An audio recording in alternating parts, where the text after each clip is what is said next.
The increase in the unemployment rate to a level of 9.4% is disturbing for several reasons. First, the higher unemployment rate reflects greater hardship for American workers and families. Second, along with other economic data, it reflects the continuing weakness in the economy. And third, the higher unemployment rate underscores the unrealistic nature of the administration's economic assumptions based on the idea that the stimulus spending would cap rising unemployment. The payroll employment decline reported today also shows that the economy continues to contract. The 345,000 job drop in May payroll employment is a significant monthly job loss and is broadly based in many industries. Although the overall pace of job loss was not as terrible as in recent months, manufacturing continues to suffer large employment declines.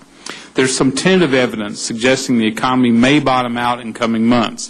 For example, financial market conditions have improved, some measures of manufacturing activity have stabilized, and some data related to housing and construction are less negative.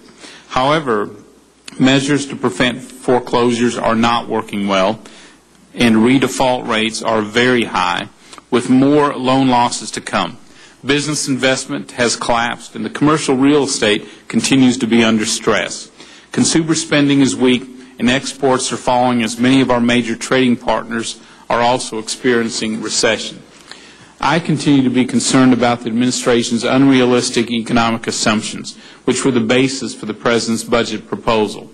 The Economist magazine called these economic assumptions dangerous because they understate the true cost of the administration's deficit spending and debt accumulation.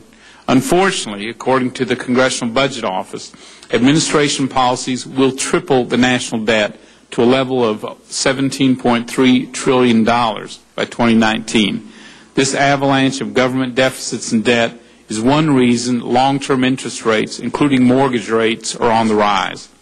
A central problem is that the administration assumed that its stimulus spending spree would significantly improve the economy.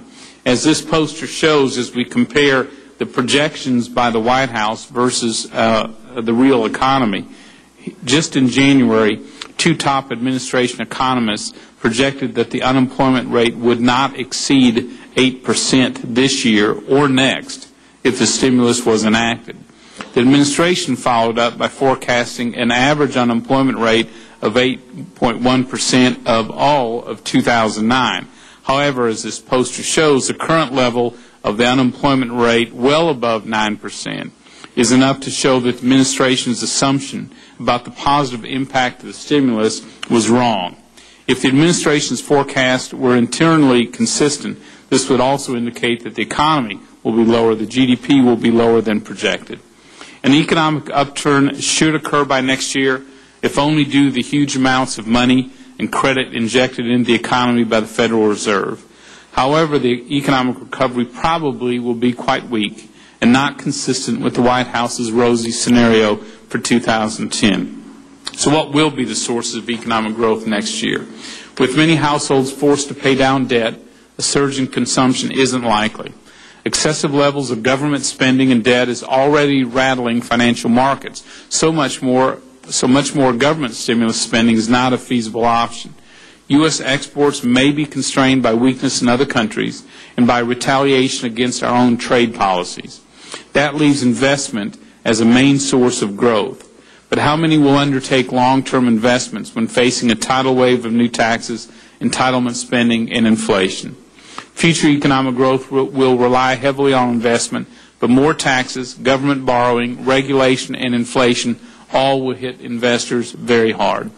Government is not evil, and up to a point provides more benefits than costs, but beyond this point becomes counterproductive. Policymakers should understand that excessive government does have the potential to choke off healthy economic and employment growth. If the long-term rate of economic growth is reduced from 3 to 2% or below, the result will be much slower job growth and higher levels of unemployment. Congress should wake up to the damage that it is inflicting and stop enacting legislation that only increases the burden of government on the economy. With that, I would yield back.